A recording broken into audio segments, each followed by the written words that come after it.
การนำขั้นสูงติดตามและชมการแสดงทดลองของก้อนกำลังสวนสนามกำลังปกสเฉลิมฉลองวันสถาปนาสาธารณรัฐประชาธิปไตยประชาชนลาวครบรอบ50 ปีในตอนเช้าของวันที่ 12 พฤศจิกายน 2025 ที่บริเวณเดินพระธาตุหลวงเวียงจันทร์สหายบุญทองจิตมณีกรรมการกรมการเมืองศูนย์กลางภาคผู้ประจำการคณะเลขาธิการศูนย์กลางภาคของประธานประเทศพร้อมคณะนำจากปกสคณะนำแต่ละก้อนกำลังเหล่าหบและภาคส่วนที่เกี่ยวข้องเข้าร่วมติดตามและชมการแสดงทดลองของก้อนสวนสนามกำลังปกสเพื่อเฉลิมฉลองวันสถาปนาสาธารณรัฐประชาธิปไตยประชาชนลาวครบรอบ50 ปีในการทดลองก้อนกำลังในครั้งนี้มี2ภาคส่วนคือก้อนกำลังจากกระทรวงป้องกันความสงบประกอบมี5ก้อนกำลัง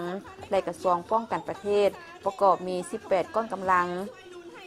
โดยทุกๆการแสดงในการเดินสวนสนามของก้อนกำลังทุกๆก้อนได้สะท้อนให้เห็นถึงผลงานอันโดดเด่นที่ติดพันกับการปฏิบัติชาติและมีความหมายสำคัญทางประวัติศาสตร์ของชาติเอกอ้างผลงานในการสร้างสรรค์และพัฒนาประเทศชาติตลอดระยะ50 ปี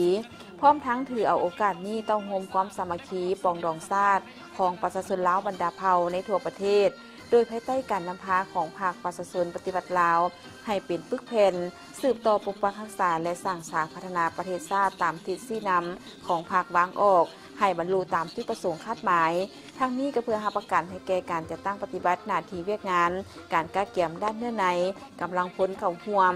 เครื่องอุปกรณ์การประกอบวิธีการวาระดำเนินการจัดตั้งงานโฮมชุมนุมและการจัดตั้งฮัดแอบสวนสนามเฉลิมฉลองวันสถาปนาสาธารณรัฐประชาธิปไตยประชาชนลาวครบรอบ50 ปีให้เป็นเอกภาพมีเนื้อในมีความหมายลึกซึ้งและสมเกียรติ